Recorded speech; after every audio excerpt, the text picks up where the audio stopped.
আল্লাহ রাব্বুল আলামিন ওই দিন কঠিন হুঙ্কার দিবেন, বলবেন আজকের রাজত্ব কার? অন্তাজুল ইয়াউমা আইয়ুহাল মুজরিমুন।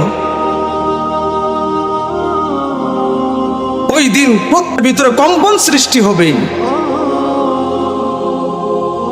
শুধু সাধারণ মানুষ নয়, এবং প্রত্যেকটা পয়গাম্বর ওই দিন সবার জবানের মধ্যে একটা বাক্য থাকবে, ইয়া নাফসি, আল্লাহ তুমি আমাকে বাঁচাও।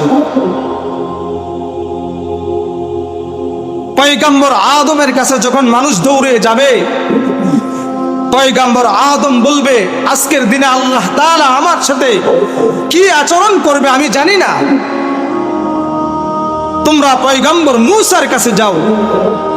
পয়গাম্বর মূসার কাছে যখন যাবে, আল্লাহ শুধু তুমি আমাকে বাঁচাও। একজন থাকবেন, তিনি আমার আপনার পয়গাম্বর, যেখানে প্রত্যেকটা পয়গাম্বর তাদের নিজেদের চিন্তায় থাকবে, নিজেদের টেনশন থাকবে, আল্লাহ তাআলা আমার সাথে কোন আচরণ করবে, আমার সাথে কোন ব্যবহার করবে জানি না। আর ওই দিন আমার আপনার পয়গাম্বর জনাবে মুহাম্মদ সাল্লাল্লাহু আলাইহি ওয়াসাল্লাম তিনি বলবেন, ইয়া উম্মতি, সিজদার মধ্যে পড়ে যাবেন। আল্লাহু আকবার।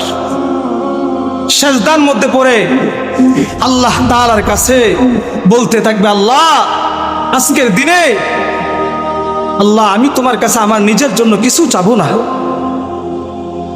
আমার কন্যা ফাতেমার জন্য আল্লাহ তোমার কাছে আমি কিছু চাবো না, আল্লাহ আমার গুনাহগার উম্মতের জন্য আমি তোমার কাছে দয়া চাই।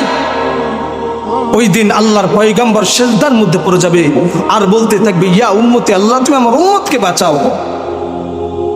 আল্লাহ তাআলা ডাক দিয়ে বলবে, হাবিব আজকের দিনে এখানে আপনার কান্না করার জায়গা না। আজকের দিনে আপনি যাকে মনে চায় তাকে সুপারিশ করে আপনি জান্নাতে নিয়ে যান। বলুন সুবহানাল্লাহ। অথচ ওই পয়গম্বর